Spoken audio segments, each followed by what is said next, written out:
good. You are slimmer than you were before. Yeah. Wow. I think it looks great, Peter. Yeah. It's very cool. What do you think, Gene? I think it looks terrific. What a man. What a man. To be in a room at Gene's house with all 4 original guys putting on the outfits again, putting on makeup again for the first time in 17 years, it was amazing. Coming back. It was like putting on the makeup that first time. Before the money, before the chicks, before the fame, before any of that. And it was all 4 of us back together again. Gene started going to his metamorphosis, whatever. I could see it happening. It was like going back in time. It was amazing because I put the makeup on and it was almost as if, 20 years had just flown by. I felt very comfortable in it. Wow, the hair looks great. Wow. The whole thing was intoxicating, empowering. It was, wow, we're Kiss. We're that Kiss. What do you think? Oh, God.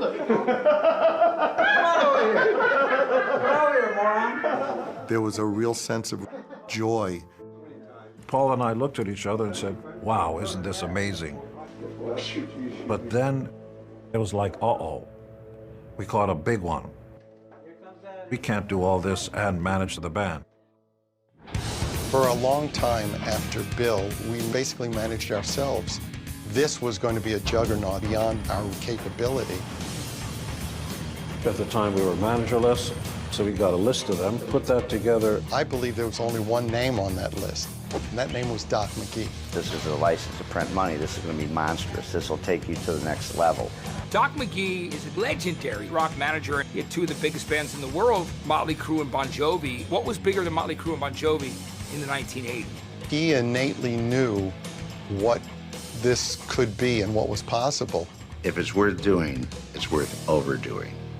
And that's Kiss. Doc McGee is very peculiar. He's got his voice that sounds like he's been sucking on helium. I've never seen him take notes, and yet somehow he gets the stuff done. He's a visionary, he really is. We were originally thinking, well, we'll get our feet wet and maybe do some small shows or do some theaters.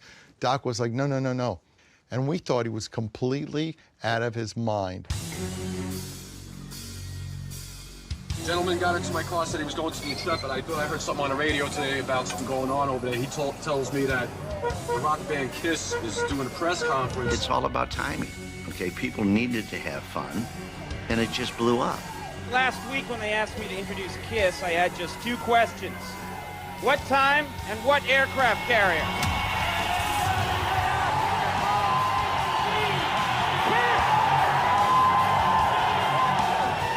Kiss say they are ready to rock and roll again. The heavy metal rockers climbed on board the Intrepid to announce their upcoming world tour. Gene Simmons says they want to give something back to their loyal fans. This tour and the whole event really is a culmination of more than a decade of fans being on top of our asses saying that we have to do it.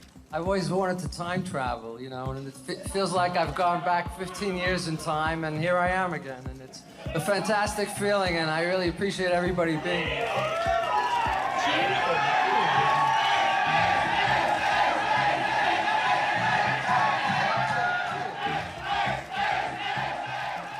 They hadn't sold a stadium out in a long time. We'd talk to agents and everything else, and they'd say, first, do 10 theaters. And we'd look at each other and go, 10 theaters? We don't want to play theaters. What's the alternative? If we don't make it, we don't make it. If you're going to swing the bat, swing the bat. So we put up Tiger Stadium. It was sold out in 40 minutes. Once we put up Tiger Stadium and it sold out, Gene and I both realized that if we were going to do a reunion, we couldn't let anybody down. We couldn't disappoint people. And what we had to give them in terms of a show was the show that they thought they remembered, not the show that we actually did. So we had to create the show that, by today's standards, was what they remembered back then.